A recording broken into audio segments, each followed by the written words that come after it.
Kayo po ba mga bossing ko ay isa sa mga nakakapansin na parang paborito kayo ng kamalasan?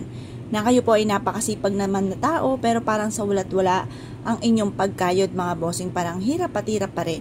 Ako po ay may share sa inyo po mga bossing ko na mainam na subukan nyo po itong gawin. Proven po ito mga bossing. Basta kapag ginawa nyo po ito, kayo po ay may positibong pananaw sa buhay. Baka naman po kasi gumagawa kayo ng mga pampaswerte. Tapos nasa isipan nyo na malas po kayo, malas nga po ang mga magaganap. Ngayon po mga bossing, kung kayo po naniniwala at naisip po itong gawin, lumarga po kayo.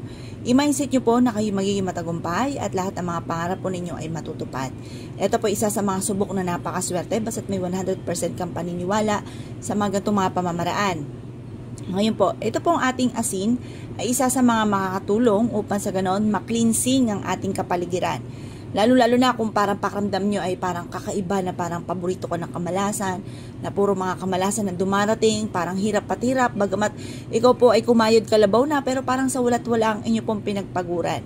Mainam na subukan nyo po ito, proven po ito na napakaswerte. Basta't may 100% kang paniniwala sa mga gatong pamamaraan. I-mindset nyo na kayo magiging matagumpay at lahat ng mga pangarap po ninyo ay matutupad. Ngayon po mga bossing, etong dalawang sangkap na ito, humarap ka sa may silangan, na hawak po ito. Ito po ay ibulong nyo po sa dalawang sangkap na ito na sa pamamagitan nito magkakaroon ako ng negosyo na dito na ako yayaman. Sa pamamagitan nito ay magtutuloy-tuloy ang pasok ng swerte at lahat ng mga pangarap ko ay matutupad. Mag-wish na po kayo ng mula sa inyo pong puso. Ngayon po mga bossing, pagtapos na po kayo mag-wish ay mainam na ilagay nyo po ito sa isang baso at pagkatapos ito po ay hayaan nyo mabilad hanggang alas 8 ng umaga. Makalipas ang alas 8 ng umaga ay kunin nyo po ito. At pagkatapos ay ilagay sa likod ng pintuan ng inyo pong main door or kaya sa ilalim ng inyo pong higaan. Basta ang ating asin ay natunaw, ibig sabihin maraming mga negatibo na nahigo po yan. Kaya huwag nyo nang panghinayangan pang asin na yan, hugasan nyo ang ating pong barya. At pagkatapos mga bossing ko ay hugasan nyo mabuti, sabunin nyo po at ibilad sa sinag ng araw mga bossing ko yung baso na pinaglagyan po ninyo. Tapos gumawa muli kayo ng ganito mga pamamaraan. Ang asin mga bossing ko ay natutunaw po talaga po yan, lalo na kung napakainit.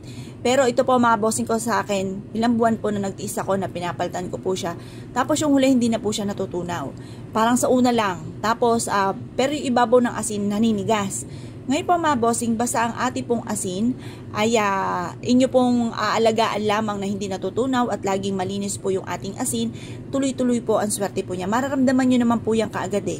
Kung kayo po mga bossing ko ay laging minamalas, tapos kahit konting patikim lang ng swerte mga bossing, mararanasan nyo po kaagad, mararamdaman nyo na sinuswerte na po kayo.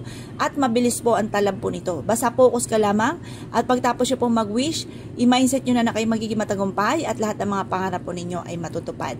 Kung naniniwala po kayo at naisip po itong gawin, huwag na po kayo magpatumpik-tumpik pa. Subukan nyo po ito, proven po ito na napakaswerte. Kaya kung kayo paniniwala mga bossing, good luck bossing nyo po lahat.